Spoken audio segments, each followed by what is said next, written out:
You know what a real stupidity tax is? It's when you bust your ass in construction for 24 years, finally pay off your mortgage, survive getting crushed by an 18-wheeler, and then, one Saturday afternoon, your card gets declined at Home Depot. I opened my Chase app, $1.42. The funny part? There had been $45,000 in that account the day before. 45 grand, gone. I called my wife, no answer, called again. Straight to voicemail. And that's when I noticed something that made me stop right there in the parking lot and think, Sarah, what the hell did you do? A few hours later, I found out. And you'd think what I discovered would have broken me. Instead, I went into my garage, opened a cold beer, and started laughing. Why? Yeah, I'm going to tell you right now. But to understand why a 50-year-old man can look at a bank account with basically nothing in it and somehow end up laughing, you got to understand what those $45,000 meant to me. Sarah and I had been married 24 years. We got together back in 1999, when I still had hair worth combing, and my lower back didn't sound like somebody stepping on bubble wrap every morning. I was doing framing work outside Columbus, Ohio, and Sarah worked the front desk at a dental office. We weren't broke in that romantic young couple way, where you eat noodles for a year and then suddenly become successful. No, we were just regular broke. Our first apartment had brown carpet, a refrigerator that buzzed all night, and an air conditioner that sounded like a lawnmower trying to die. When something broke, I fixed it. When I couldn't fix it, we learned to live without it until payday. That was pretty much our financial strategy for the first 10 years. Eventually, we bought a little single-story house in one of those Ohio neighborhoods where every third home looks like somebody copied and pasted it. Beige siding, tiny front porch, attached garage, patchy backyard. Nothing impressive, but it was ours. I remember standing in that empty living room after closing, holding 2 cheap coffees, and Sarah saying, "Can you believe we actually own this?" Technically, the bank owned most of it, but I wasn't going to ruin the moment. We spent the next couple decades doing what normal people do. Mortgage, electric bill, car insurance, Target card, property taxes, new tires, dental work, water heater dies, dishwasher leaks, furnace starts making a noise that sounds expensive. Every time we managed to save $3,000, life would walk through the door with a baseball bat and take $3,500. I'd work Saturdays. Sarah would pick up extra hours. Then, Sunday night, we'd sit at the kitchen table with envelopes and bills spread everywhere, moving money around like 2 idiots playing Monopoly with real consequences. And yeah, sometimes that got to me. I'm not going to pretend I was some perfectly confident husband. There were nights Sarah would be asleep on the couch, and I'd sit at the kitchen table, looking at our bank balance thinking, is this really the best I can do? I'd been working construction since my 20s. My hands were rough enough to catch on bed sheets. Both knees hurt. I'd spent summers carrying lumber in 90-degree heat and winters working outside until my fingers went numb. Meanwhile, you'd open Facebook and some guy you went to high school with was standing next to a new boat, talking about being blessed. Screw that guy. I wanted to give Sarah vacations. I wanted to replace her 12-year-old car before the transmission forced us to. I wanted her to walk into Target and buy something without checking the banking app first. But every time I apologized for not giving her more, she'd look at me like I was being stupid and say, "Tom, stop. We have a house. We have each other. We're doing fine." And I believed her. More importantly, I believed us. By the time I turned 50, we'd finally paid off the mortgage. That day felt bigger to me than any birthday I'd ever had. I remember making the final payment online, turning the laptop towards Sarah and saying, "Look at that. Nobody can kick our asses out now." She laughed and kissed me. I opened 2 beers, even though it was a Wednesday. For the first time in years, I thought maybe the hardest part was behind us. No mortgage meant breathing room. Maybe we'd finally build some savings. Maybe take a real vacation. Maybe I'd stop taking every damn side job somebody offered me. Then, a few months later, on a Tuesday afternoon, I climbed into my old 2005 Ford F-150 after finishing a construction job and started driving home. That truck was a piece of shit, but it was my piece of shit. Rust around both rear wheel wells, cracked dashboard, driver's window that needed encouragement, and a radio that occasionally turned itself off when I hit a pothole. I'd owned it long enough to know every sound it made.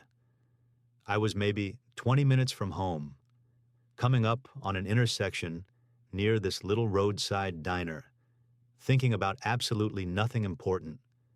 I remember the light turning green. I remember putting my foot on the gas. And then I remember seeing this huge white grill coming from my left way too fast.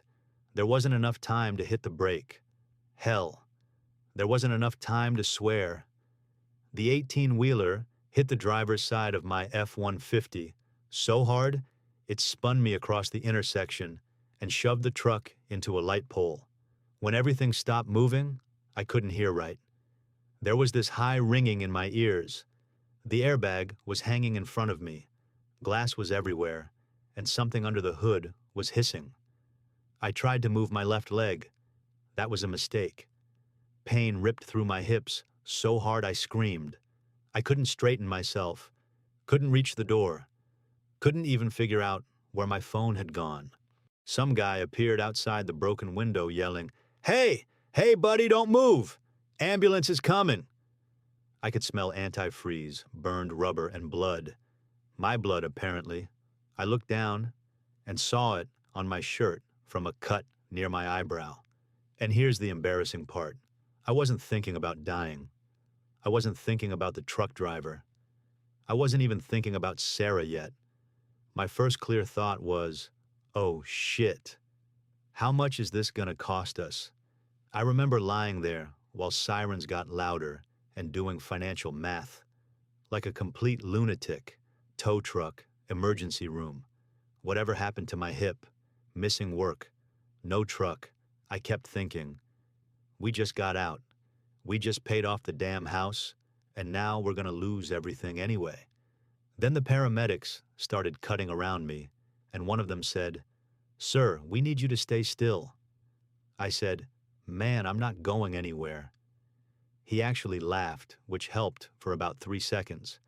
Then they moved me, and I swear to God, the pain turned the whole world white. Later, at the hospital, I found out my pelvis was fractured badly enough that the doctor used the phrase, "significant recovery period." I had a cracked rib, too, plus enough bruising to make half my body look purple. When Sarah finally got into the room, she grabbed my hand with both of hers and started crying. I looked at her and said, "Don't worry about me. Call the insurance company." She stared at me and said, "Tom, you almost died." And I said, "Yeah, and apparently I'm still an idiot because all I can think about is the damn bills." I didn't know it then, but that wreck was going to cost me months of my life. 3 months where getting out of bed became an achievement. Months where Sarah had to help me with things a grown man never wants his wife helping him with. Physical therapy that made me sweat harder than roofing in July. Lawyers, insurance adjusters, forms, phone calls, arguments. And one check that eventually made me believe, just for a little while, that maybe getting hit by that truck had finally given us something good. $45,000. And less than a year later, I'd be standing in Home Depot with exactly $1.42 left. 3 months in the hospital will mess with your head in ways nobody warns you about. The first few weeks, I couldn't even sit up without somebody helping me. I had this metal frame over the bed, nurses coming in every couple hours, machines beeping all night, and a roommate named Earl who snored like somebody starting a chainsaw. Sarah came almost every day after work. She'd bring coffee I wasn't supposed to drink, clean shirts I couldn't put on by myself, and whatever mail had shown up at the house. Most of that mail was bills. I remember one afternoon, watching her open an envelope, look at the number, and immediately fold it back up. I said, "How bad?" She smiled too quickly and said, "Don't worry about it." I said, "Sarah?" She finally told me. I just stared at the ceiling and thought, there it is, 24 years of working, finally paying off the house, and one asshole in a semi was going to put us right back where we started. The truck driver had blown through the intersection. There were witnesses, traffic camera footage, the whole thing. His company's insurance knew pretty early that they had a problem, but knowing somebody screwed up and getting them to actually pay you are two completely different things. I learned that fast.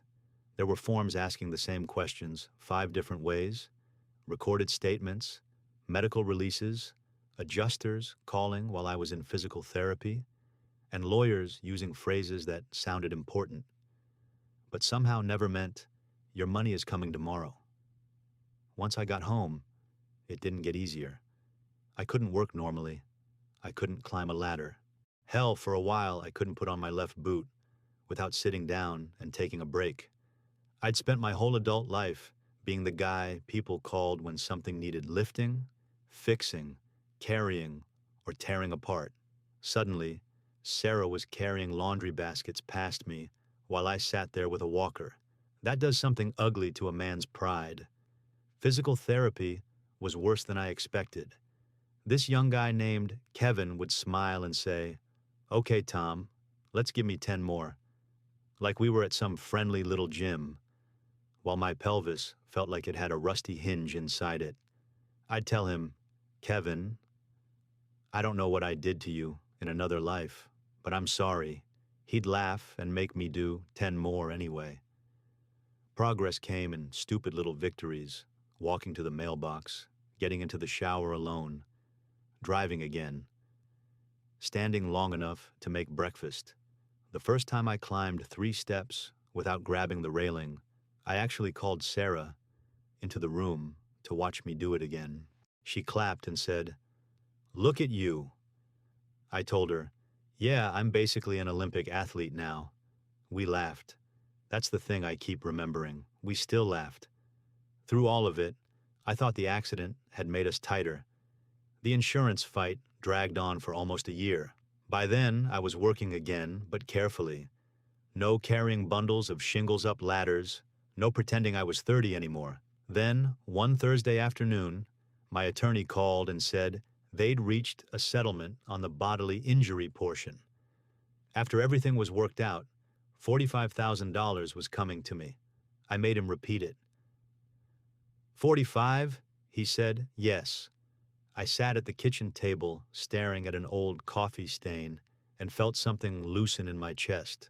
45,000 wasn't retirement money. I knew that. But to people like us, it was huge. It was breathing room. It was the first time in my adult life somebody could have hit me with a surprise $5,000 bill, and I wouldn't immediately start sweating. When the money finally landed, I opened the Chase app about 6 times that day just to look at it. Sarah laughed at me. "You gonna frame the bank statement?" I said. "Maybe. Put it over the fireplace." That night we ordered steaks from a restaurant instead of cooking. Nothing crazy. No champagne, no expensive shopping. We sat at our kitchen table talking about what to do with the money. I wanted to put most of it somewhere safe. Sarah wanted to replace part of the kitchen eventually. We both agreed the roof needed work first because I'd been patching the same damn section for 2 years. I even joked that maybe we'd take $5,000 and go somewhere warm for a week. Sarah smiled and said, "Florida?" I said, "Anywhere I don't have to look at Ohio in February." For maybe 3 days, I felt rich. Not actually rich. Regular guy rich. The kind where you fill the gas tank without watching the numbers climb. I bought better coffee at the grocery store. Sarah bought a new pair of shoes and asked me if I cared. I said, "Honey, we have $45,000. Go crazy. Buy 2 pairs." It felt good seeing her enjoy something. She'd spent months taking care of me, working, dealing with doctors, listening to me complain because I couldn't do basic things without pain. So, when she started spending a little more time on herself, that next week, I didn't question it. First came the hair. Sarah usually went to the same place she'd used for years, but this time, she came home with this expensive-looking cut and lighter color. I whistled when she walked through the kitchen and said, "Well, damn, who are you trying to impress?" She laughed, smacked my shoulder and said, "Myself, idiot." Then came some brighter clothes, a couple fitted tops I'd never seen her wear before, new leggings, perfume. She signed up for evening yoga and stretching at a fitness club because, according to her, watching me spend months recovering had made her realize she needed to take better care of herself. Made perfect sense to me. The phone was the only thing that felt a little strange. Sarah had never been glued to it. Suddenly, it went everywhere with her. Bathroom, laundry room, backyard. If it buzzed while we were watching television, she'd check it immediately. Twice, I saw her standing near the grill, talking quietly after dark. The first time I opened the back door and yelled, "You hiding a boyfriend out there?" She jumped, then laughed and gave me the finger. "It's Linda from work." I laughed too. I wish I could tell you some alarm went off in my head. It didn't. I trusted my wife. And that's exactly why I never saw Saturday coming. Saturday started so normal that I can still remember what I had for breakfast. 2 eggs, toast, coffee, and half a banana Sarah left on the counter. She was already dressed when I came into the kitchen, wearing those new black leggings and a bright blue top. I asked where she was going, and she said she had a stretching class, then might stop by a couple stores. Nothing about her voice sounded wrong. Nothing about her face looked wrong. She kissed me on the cheek, grabbed her purse, and said, "Don't destroy your hip-playing roofer today." I told her, "It's my roof. I'm allowed to fall off it." She rolled her eyes and walked out. That was the last completely normal conversation we ever had. Around 3, I drove to Home Depot because the patch over the back section of the roof had started leaking again. I had 2 rolls of roofing felt, primer, and a hot dog, because apparently that's lunch when you're 50 and alone for the afternoon. Jim rang everything up. I stuck my card into the reader. Beep. Declined. I joked about it, tried again, got the same result, and then checked the account. $1.42.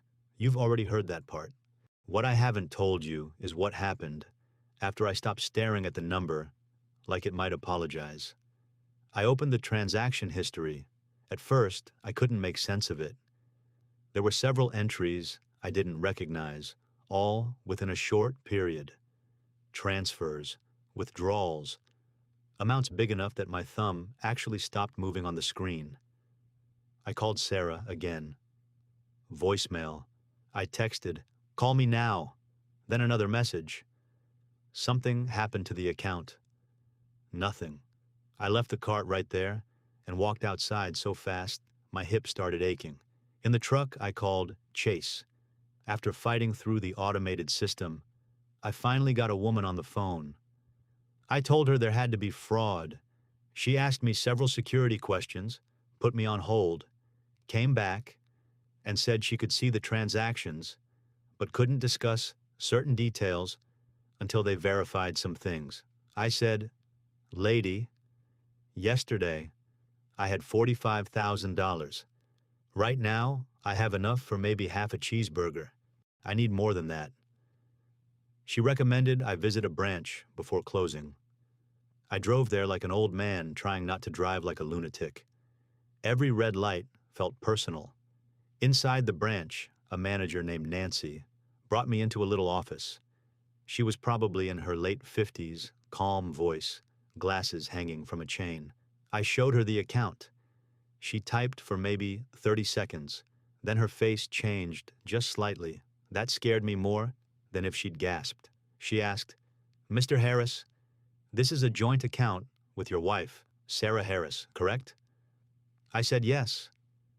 She turned the monitor a little away from me and said, "The activity appears to have been authorized by the other account holder." I just stared at her. What does that mean? It means these weren't unauthorized third-party transactions. Sarah did this? Nancy hesitated. Your wife had legal access to the account. I leaned back and felt the room go weirdly quiet. All of it? She explained that there had been cash activity and transfers over the previous couple days. I asked where the money went. She couldn't give me everything I wanted right there, but honestly, I barely heard the rest. Sarah had touched the money. That was enough. My wife wasn't answering, and the 45 grand was basically gone. I drove home with both hands locked around the steering wheel. I didn't cry. I didn't punch anything. I think I was too confused to be angry yet. Her car wasn't in the driveway. I walked inside and called her name anyway. Nothing. The house looked normal. Coffee cup in the sink, throw blanket on the couch, her reading glasses on the end table. Then I went into our bedroom and opened the closet. That's when my stomach dropped. There were gaps. Not huge ones. If I hadn't been looking, I might have missed them. Her small suitcase was gone. Several dresses were missing. The new clothes were gone. I checked the bathroom. Makeup bag gone. Toothbrush gone. I opened drawers like some idiot, hoping everything would magically reappear. Then I noticed the little fireproof box where we kept passports and important papers wasn't sitting straight. My passport was there. Sarah's wasn't. Holy shit! I said it out loud to an empty room. That's when the panic stopped. Something colder took its place. I grabbed a legal pad from the kitchen and started writing down everything I could remember from the past 2 weeks. The hair appointment, the clothes, the fitness club, the phone calls outside, the evenings she came home later than usual. I checked our desk, old receipts, trash, anything that might explain what the hell was happening. Nothing. Then I remembered Sarah had been cleaning the garage 2 nights earlier, which was strange because Sarah considered the garage my personal landfill. I went out there and started digging. Behind 2 old tires near my workbench, I found a crumpled shopping bag. Inside were 3 things: a receipt from a men's clothing store for a size I definitely don't wear, a printed reservation confirmation with Sarah's name on it, and a little card from a place I'd never heard of. I read the card twice. Then I sat down on an upside-down bucket and stared at it. Because suddenly, those quiet phone calls in the backyard didn't seem so harmless anymore. The card was from Planet Fitness. At first, that didn't mean anything. Sarah had told me she was doing yoga and stretching, so obviously she'd been going to a gym. I almost tossed it aside. Then I turned it over. Somebody had written a phone number on the back, in blue ink. Under it was one word: Bradley. No last name.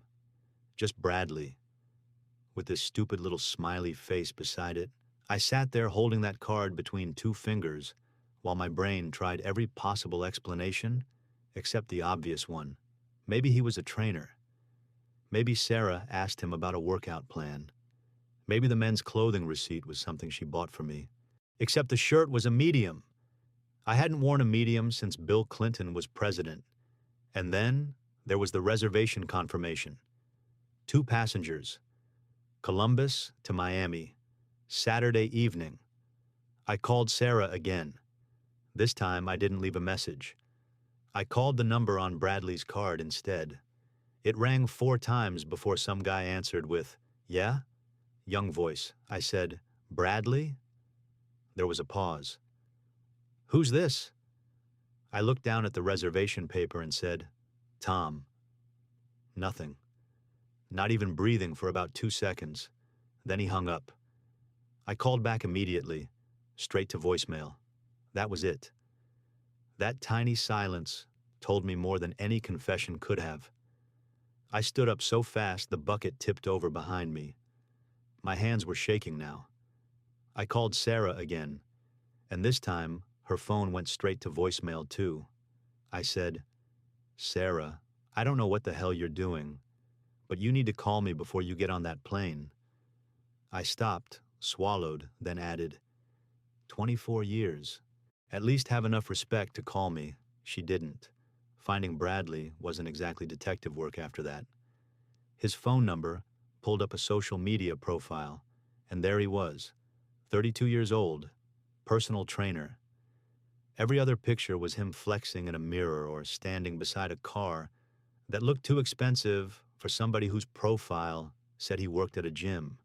His hair was dark on top, but suspiciously perfect. His teeth looked like they could light a basement, and in one picture, he was wearing pink shorts so tight I honestly wondered if he'd lost a bet. His bio had something about fitness, mindset, crypto, and building generational wealth. I stared at that phrase for maybe 10 seconds. Building generational wealth. Sure, buddy. Apparently, he was starting with mine. Then I saw Sarah, not in a picture on his main page. In the background of a photo, somebody else had tagged him in from about 3 weeks earlier. There was a group outside some restaurant. Bradley stood in the middle, wearing sunglasses even though it was nighttime, and Sarah was right beside him. His hand wasn't around her. Nothing that obvious, but she was looking at him while everybody else looked at the camera. I knew that look. I'd spent 24 years knowing that woman's face. I zoomed in until the picture turned blurry. My chest tightened so hard I had to put the phone down. You want to know what hurt most? It wasn't even that he was younger. Okay, maybe that pissed me off too. I'm human. I'm sitting there with scars across my hip, moving slower, because some truck rearranged my bones. And this guy looks like his biggest medical emergency was running out of protein powder. But what really got me was thinking about the timing. While I was learning how to walk normally again, when Sarah told me she was proud of me, when she sat beside me during physical therapy and squeezed my hand, somewhere along the line, this guy entered the picture, and I had no idea when. I started laughing, but it wasn't because anything was funny. It was that ugly little laugh you make when your brain can't decide whether to scream. 24 fucking years, I said to nobody. For this, I looked at Bradley's picture again. This guy? Then I immediately felt pathetic.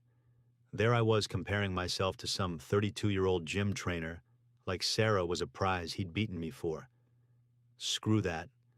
She wasn't kidnapped. Nobody forced her onto anything. Whatever was happening, she was making choices. I called Bob. Bob lived next door and had been my neighbor for 11 years. 58, mechanic, divorced twice, permanent grease under his fingernails, and an old Ford cap that I genuinely don't think had been washed since Obama was president. He answered, "What's up?" I said, "You home?" He said, "Yeah." I told him, "Bring beer." He laughed. "That's your emergency?" I said, "Bob, bring the damn beer." Something in my voice must have registered because he stopped joking. 10 minutes later, he walked into my garage carrying a 12-pack of Pabst Blue Ribbon. He took one look at me, sitting in that folding chair, and said, "Who died?" I handed him the reservation. He read it, looked at me, then read it again. "Oh, shit. Yeah. Sarah? Looks that way." "With who?" I turned my phone around and showed him Bradley. Bob stared at the screen. Then he looked at me. Then back at the screen. I said, "Don't." I didn't say anything. "You're about to." He handed the phone back. "Why is he wearing sunglasses inside?" And that did it. I laughed. A real laugh this time. I didn't want to, but it came out. Bob opened 2 beers and handed me one. We sat there without talking for a while.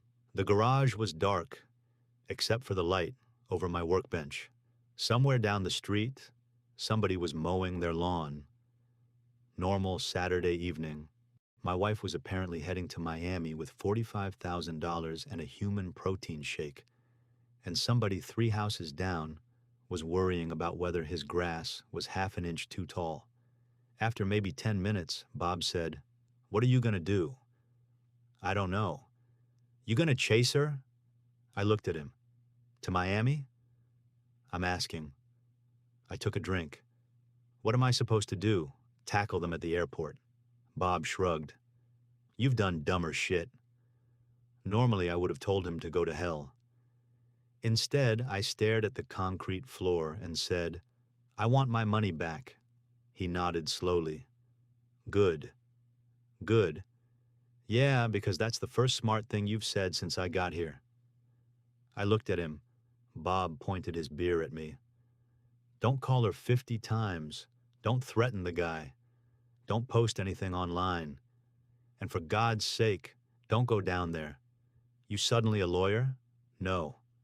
I've just paid enough lawyers to know what stupid looks like." That shut me up. Then he pulled out his phone, searched for a number, and said, "Monday morning, you're calling Harry." "Who's Harry?" "My second divorce." I stared at him. Bob took another drink. "Best miserable bastard you'll ever meet." Monday morning, Bob was in my driveway at 8:15, leaning against his truck, with 2 coffees like we were heading to a job site. I hadn't slept much. Sarah still hadn't called. She'd read one of my messages sometime Sunday morning, because the little notification changed, but there was no reply. That somehow pissed me off more than being ignored completely. She'd seen my words. She knew I knew something was wrong. She just decided I wasn't worth answering. Bob handed me a coffee and said, "You look terrible." I said, "Thanks." He nodded. "Just making sure you know." Harry's office was about 20 minutes away, in a depressing little 2-story building near the highway, squeezed between a tax service and a place that repaired vacuum cleaners. I looked at Bob and said, "This is your great lawyer?" He said, "Don't judge the building. The man's divorced enough idiots to buy a nicer one. He just doesn't care." Harry was probably in his 60s. Thin, gray hair, sleeves rolled up, no fancy suit. His office smelled like coffee and old paper. I told him everything: the accident, the settlement, the joint account, Sarah disappearing, Miami, Bradley. Harry didn't interrupt much. He just wrote things down and occasionally asked for a date or amount. When I finished, he leaned back and said, "Okay, first thing I'm going to tell you is something you're not going to like." I said, "Seems to be the theme lately." He ignored that. If Sarah is a joint owner on that account, she generally had authority with the bank to access the funds. My jaw tightened. "So she can just take $45,000 and that's it?" Harry held up a hand. "I said she could access the account. I didn't say that settles ownership between spouses in a divorce." That got my attention. Harry asked exactly what the settlement payment covered. I told him bodily injuries, pain, medical consequences, all the crap I'd spent a year discussing with adjusters. He asked whether I had the settlement documents. I had copies in a folder Bob made me bring. Harry went through them slowly, tapping one paragraph with his finger. "This matters." I leaned forward. "Why?" He explained that money paid specifically because of my physical injuries could be treated differently from ordinary marital income, depending on the facts, how it was handled, and what exactly the settlement represented. But I'd deposited it into our joint account, which complicated things. "So I screwed myself." Harry shook his head. "Stop trying to reach the ending before we've started. We document everything first. We trace the funds. We preserve records. Then we deal with your marriage." Hearing him say, "your marriage," felt strange. Until that moment, part of my brain was still treating this like some insane weekend problem Sarah would eventually explain. Harry looked straight at me and asked, "Do you want her back?" I opened my mouth, then closed it. Bob stared at the wall. I finally said, "I want to know what happened." Harry said, "That's not what I asked." I looked down at my hands, 24 years doesn't disappear because somebody asks you one question in a lawyer's office. I could still picture Sarah bringing me coffee in the hospital, helping me into the shower, sleeping beside me, laughing in our kitchen. Then I pictured that Miami reservation and Bradley's stupid sunglasses. "I don't know," I said. Harry nodded. "Fair enough. But until you do know, don't make emotional decisions that become legal problems." He gave me a list of things to do. Save every message. Download account statements. Change passwords on anything that belonged only to me. Don't touch or hide assets. Don't threaten Sarah or Bradley. Don't start emptying other accounts because I was angry. And absolutely don't post some Facebook rant telling everybody my wife ran away with Captain Protein Shake. That last name was Bob's contribution, not Harry's. Harry actually removed his glasses and looked at Bob when he said it. Bob shrugged. "What? Look at the guy." For the first time all morning, I smiled. Over the next few days, anger turned into paperwork. Honestly, paperwork saved me. Every time I wanted to call Sarah and demand answers, I opened another statement instead.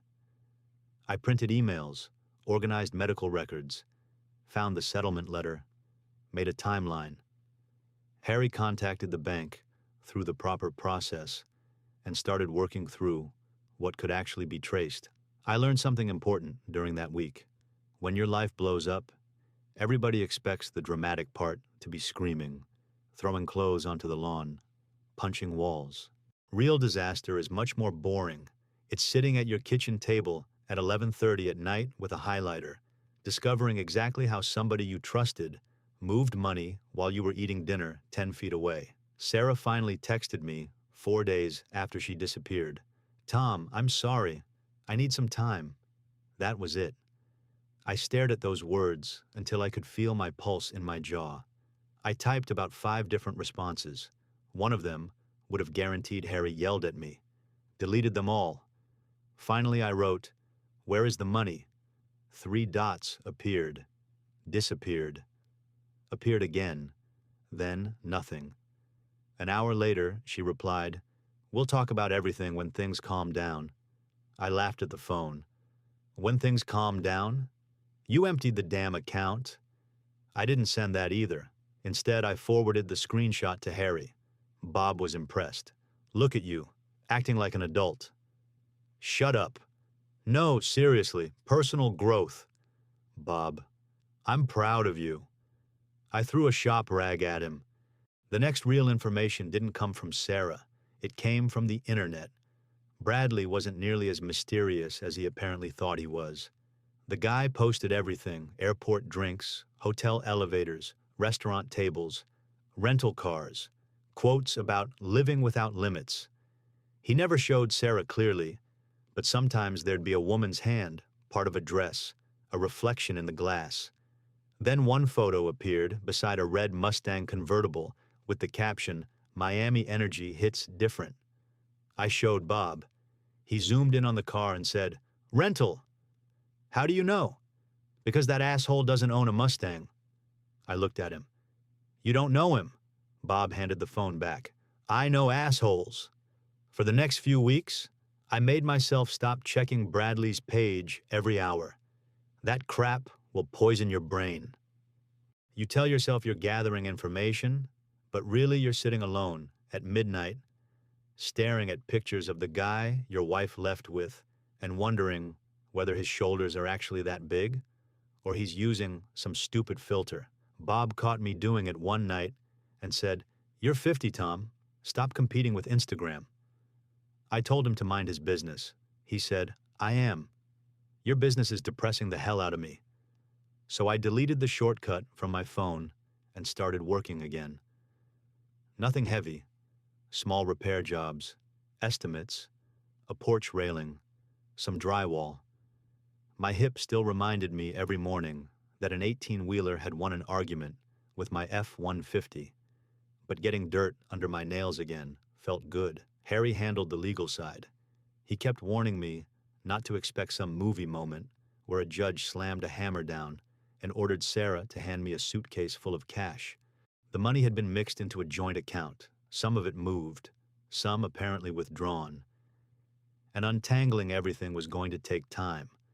But the settlement documents clearly showed that a large part of the payment was tied directly to my injuries. That gave Harry something to work with. "We're not promising outcomes," he told me. "We're building leverage." I said, "At this point, I'll take leverage." He also started the divorce paperwork after I finally told him to do it. Saying those words out loud was harder than I expected. 24 years reduced to signatures, dates, account numbers, and a filing fee. Then Bob found something interesting.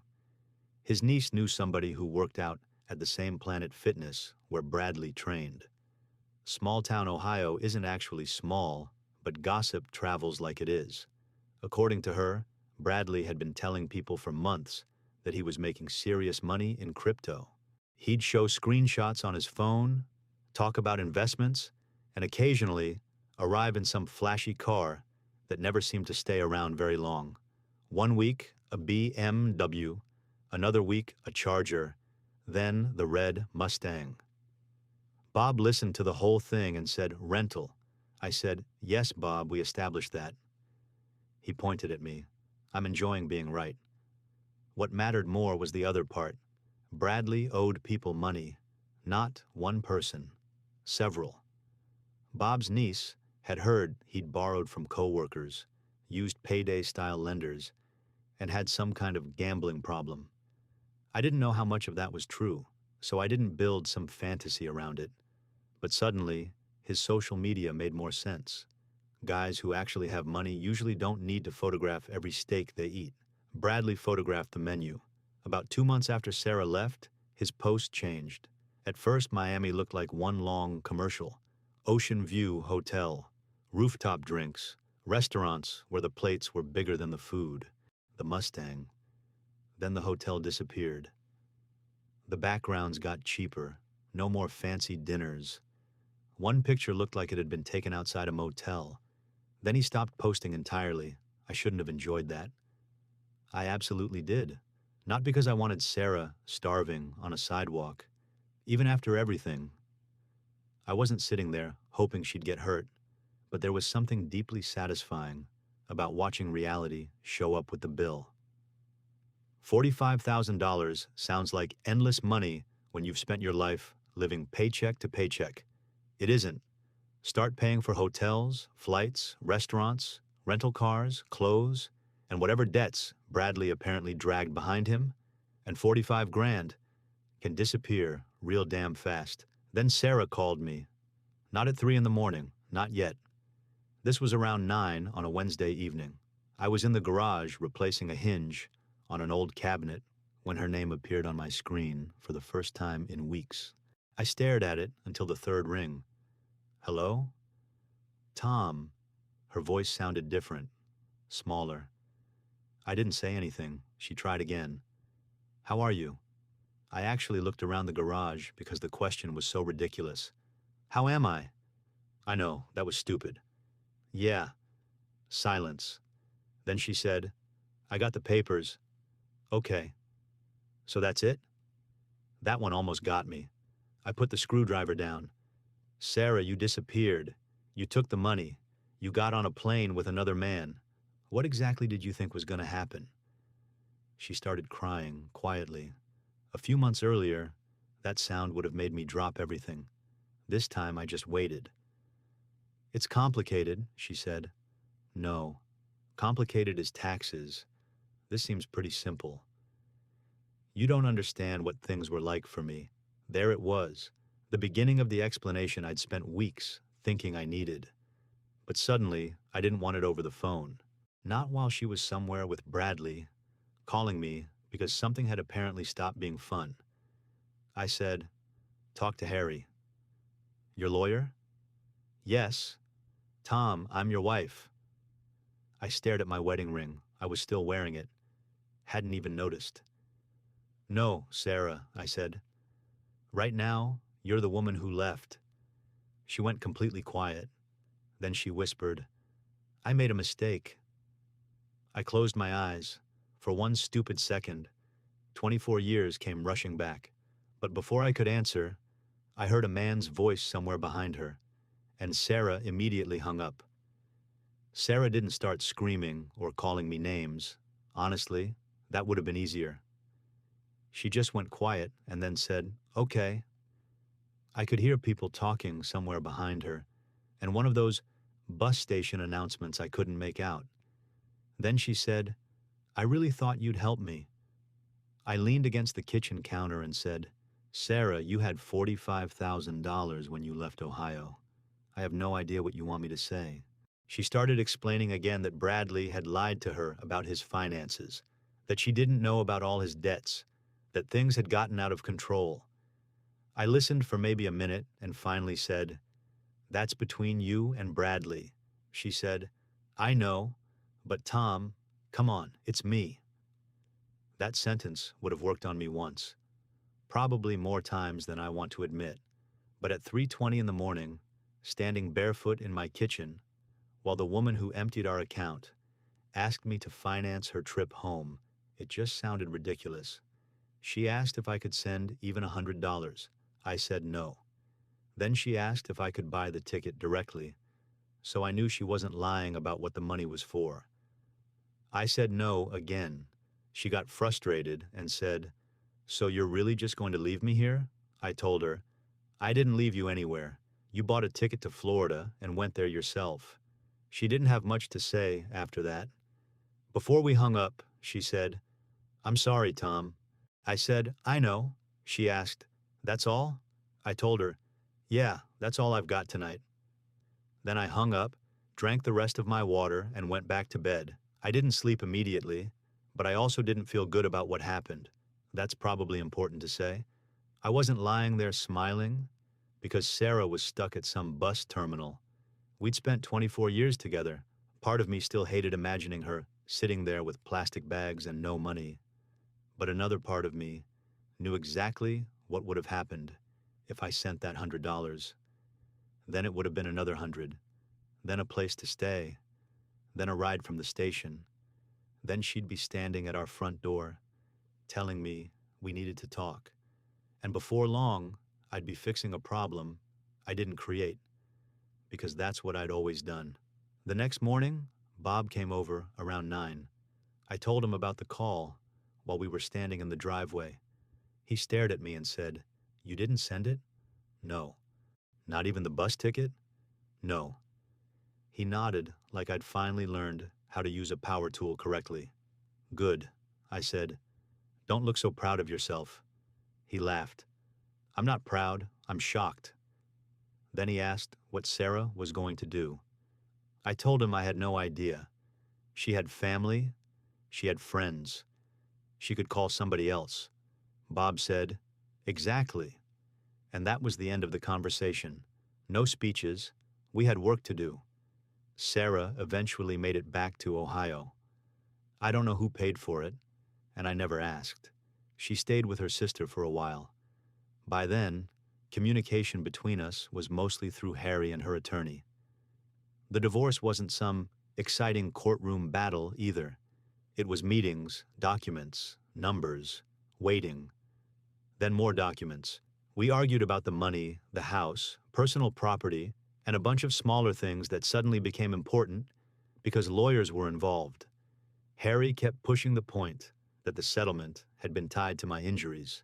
Sarah's attorney pushed back because I'd deposited it into the joint account. Back and forth. In the end, I didn't magically get $45,000 handed back to me.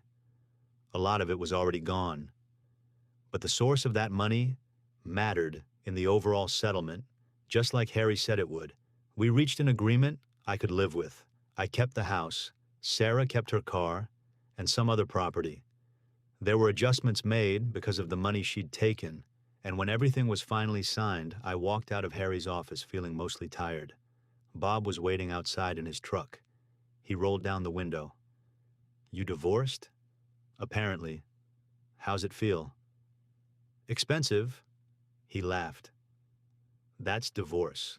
A few months later, Life looked almost embarrassingly normal again. I was working more. My hip wasn't perfect, and probably never would be, but I could climb a ladder carefully and get through most jobs. I stopped checking Bradley's social media completely. Last I heard, he was back in Ohio too, although not with Sarah. Somebody told Bob he'd left Planet Fitness. Maybe true, maybe not. I didn't care enough to check.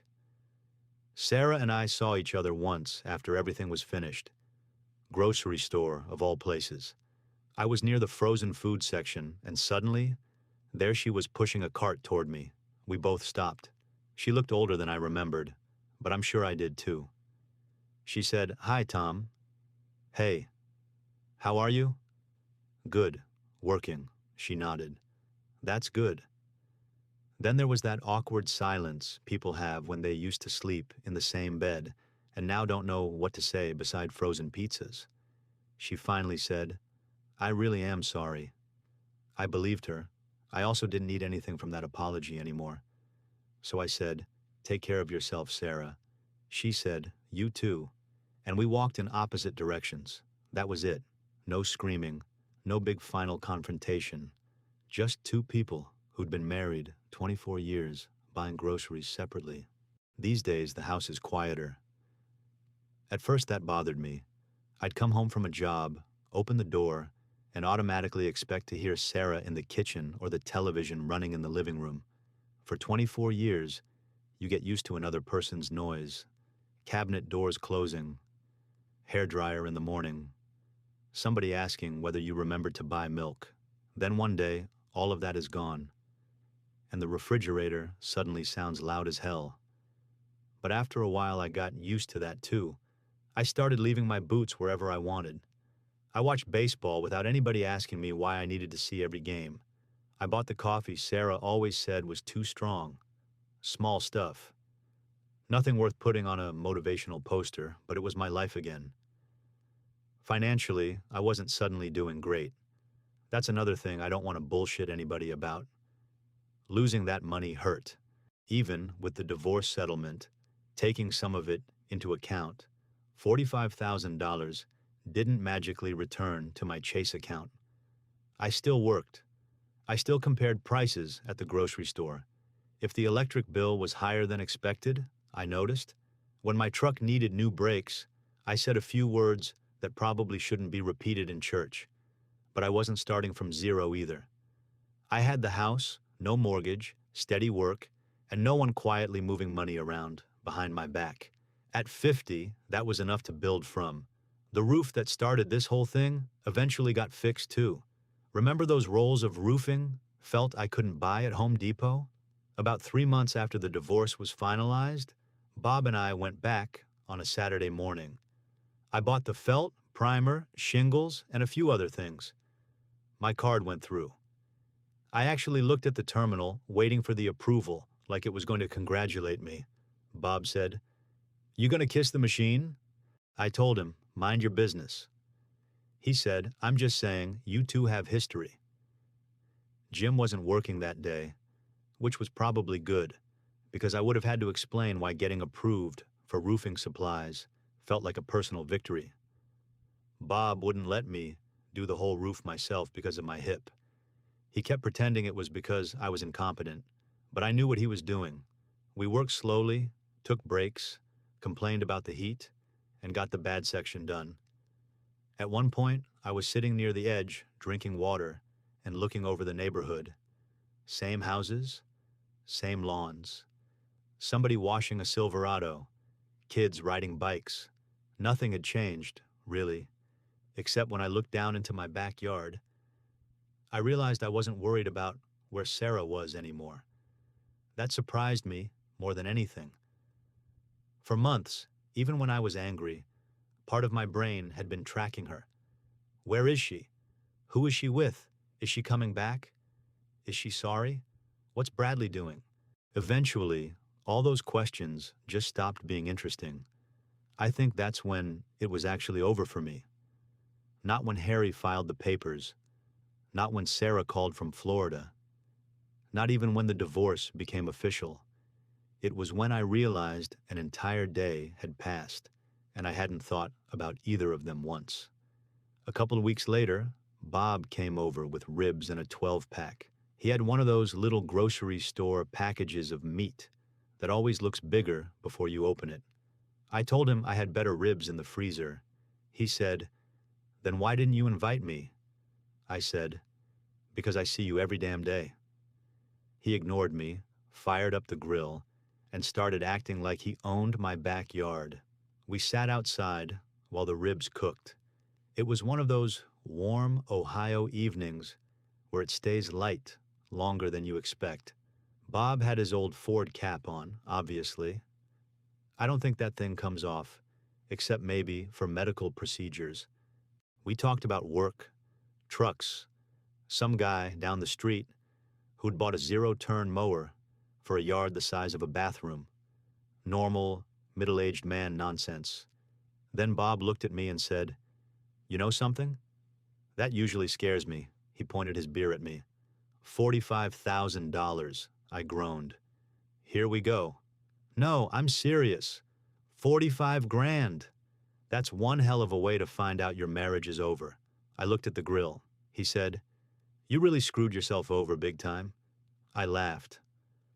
"Bob, you're an idiot. I'm not the one missing 45 grand.